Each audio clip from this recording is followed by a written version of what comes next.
Agro association અને આખોલ agro association તેમજ company staff જે બનાસકાંઠા લેવલે કામ કરતા હોય એ સર્વેને સાથે લઈને અમે એક ક્રિકેટ ટુર્નામેન્ટનું આયોજન કરેલું હતું, જેની અંદર આજે બીજો દિવસ આપણો ચાલી રહ્યો છે અને આવતીકાલે સેમિફાઇનલ અને ફાઇનલ રમાડવા જઈ રહ્યા છીએ અમે. તો અમે દરેક મિત્રોને એક એવી વિનંતી કરીશું કે આપણે કંઈક ના કંઈક હજુ પણ આનાથી કંઈક સારું એવું આપણે ક્રિકેટ ટુર્નામેન્ટનું આયોજન થતું રહે, જેની અંદર હંમેશા દરેકનો આપણને સાથ સહકાર મળી રહે એવી અમારી અપેક્ષા. હા જયેશભાઈ, કુલ કેટલી ટીમો ભાગ લીધો? હાલ ટોટલી આપણે 12 ટીમોને ભાગ લીધેલો છે. ને એની ફી કેટલી રાખવામાં આવી હતી? હા, હાલ ટીમની અંદર આપણે એક ટીમની અંદર 5100 રૂપિયાની ફી રાખેલી છે. આપણે આ ત્રીજું વર્ષ ચાલે ને કેવું? હા, આપણું ત્રીજું વર્ષ ક્રિકેટનું ચાલી રહ્યું છે ટુર્નામેન્ટનું. આ વખતે એગ્રો ડીલરોના કંપનીનો કેવો સહયોગ મળ્યો હતો? આપણને પહેલી, બીજી અને ત્રીજી વખતે જે આપણે ટુર્નામેન્ટ આજે આ રમાડી રહ્યા છે એની અંદર આપણને બહુ જ સારો રિસ્પોન્સ મળી રહ્યો છે. વેપારીઓનો પણ આપણને રિસ્પોન્સ સારો મળી રહ્યો છે અને એસોસિએશનોના સભ્યોનો અને એસોસિએશનોનો પણ આપણને સારો એવો રિસ્પોન્સ મળી રહ્યો છે. ને આ બધા એવું કહે છે કે જયેશભાઈ જે સારું કરે, જે એનું ફંડ ભેગું થાય છે એનું સારી જગ્યાએ યુઝ કરે છે, એ તમે કઈ કઈ જગ્યાએ યુઝ કરવા માંગો છો કે આ ફંડ ક્યાં આપશો? આ જે ટુર્નામેન્ટનું આયોજન થઈ રહ્યું છે એની અંદર અમે જે 4 આયોજક ભાઈ ગમનભાઈ ચૌધરી, કિરણભાઈ મહાલાભ, કિરણભાઈ ચામુંડા એગ્રો સેન્ટર અને હું પોતે બનાસ એગ્રો સેન્ટર જયેશભાઈ, અમે પોતે ચારે જે આયોજન કરી રહ્યા હોઈએ છીએ, જેની અંદર અમે આ સાલ મહિપતસિંહ ફાઉન્ડેશનની અંદર વત્તા અમે અન્ય કંઈ પણ જરૂરિયાત જો અમને જણાતી હોય ત્યાં અમે એનું એ ફંડ અમે સંપૂર્ણ ફંડ ફાળો આવેલો હોય એ અમે ત્યાં પહોંચતો કરીએ છીએ, જે અમને બહુ જ ગર્વની વાત, અમારા માટે બહુ જ ગર્વની વાત છે. સાથે સાથે અમે અમારા દરેક વેપારીઓનો પણ અમને એટલો બહુ સારો એવો સપોર્ટ મળી રહ્યો છે, જે અમારા માટે બહુ જ ગર્વની વાત છે. ઠીક, સારું જયેશભાઈ, ધન્યવાદ. આપણે મનુભાઈ જોડે જશું. ખૂબ ખૂબ આભાર. કંઈક આપણે કહેશે. નમસ્કાર મિત્રો, આજે ડીસા એગ્રીટેડ ક્રિકેટ ટુર્નામેન્ટ આજે મેચ રમાઈ રહી છે. આજે બીજો દિવસ છે, આવતીકાલે છેલ્લો દિવસ છે. મિત્રો, ડીસા એગ્રીટેડ ક્રિકેટ ટુર્નામેન્ટની અંદરમાં લગભગ 12 ટીમોએ ભાગ લીધો હતો.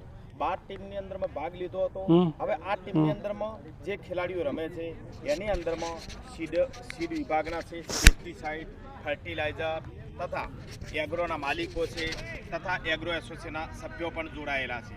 હવે આ ડીસા એગ્રીટેડ ક્રિકેટ ટુર્નામેન્ટની અંદરમાં જે કંઈ ફાળો આવે એ ફાળો એ ઓછો ખર્ચો કરી અને વધારે બચત કરી અને એ બચત છેલ્લા 2 વર્ષની અંદરમાં તો આપણે પશુપાલનના ઘાસચારા માટે વાપરતા હતા, પણ આ સાલ કે જે વૃદ્ધાશ્રમ જો ઘરડા મા બાપ રહે છે તો એમનો દીકરાઓ એમનું સેવા નથી કરતા અને એ લોકોને તેઓ વૃદ્ધાશ્રમની અંદરમાં અમારા ક્રિકેટ ટુર્નામેન્ટમાં જે કંઈ રકમ વધે ખર્ચ બાદ કરતાં ઓછો ખર્ચો કરીને જે બચત થાય, વધારેમાં વધારે બચત થાય એ બચત અમે વૃદ્ધાશ્રમની અંદરમાં બધા ક્રિકેટ ટુર્નામેન્ટના બધા સભ્યો સાથ સહયોગ સહકારથી એમને મહિપતસિંહના વૃદ્ધાશ્રમની અંદરમાં આપવા માટેની ચર્ચા થઈ રહી છે. જી મનુભાઈ, તમારે આ આયોજક કમિટી અને કંપની અને એગ્રો ડીલર જે સાથ સહકાર આપ્યો, જે ડીસા એગ્રીટેક ક્રિકેટ ટુર્નામેન્ટની અંદરમાં જે આયોજક મિત્રો છે આજે એમને ખરેખર સેલ્યુટ મારવાની આજે એક ઈચ્છા થાય છે, કારણ કે આજે 4 જણા જે વિરલાઓ છે એની અંદરમાં જયેશભાઈ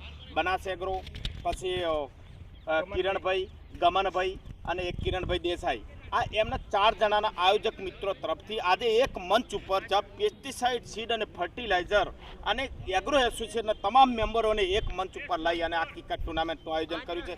આ ક્રિકેટ ટુર્નામેન્ટનો હેતુ છે સેવા કરવાનો છે, હેતુ છે સાથે સાથે એક મંચ ઉપર ભેગા થાય તો તમામ ભાઈઓ વચ્ચેનો પ્રેમ ભાવ, એક બીજાને મળવાનું થાય, આનંદ થાય, એના હેતુથી જ અમે આ ક્રિકેટ ટુર્નામેન્ટના આયોજક મિત્રોએ આયોજન કરતા હોય છે. તમે જોઈ શકો છો કે છેલ્લા 1 વર્ષથી અમે આ ક્રિકેટ ટુર્નામેન્ટ રમવા માટે અમે આતુરતાથી રાહ જોતા હતા, કારણ કે એક મંચ ઉપર બધા મિત્રોનું મળવાનું થાય. આજે બનાસકાંઠાના તમામ પેસ્ટિસાઇડના કંપનીઓના સાહેબશ્રીઓ તથા એગ્રોના માલિકો આજે ક્રિકેટ ટુર્નામેન્ટ લાઈવ નિહાળવા માટે આવ્યા છે.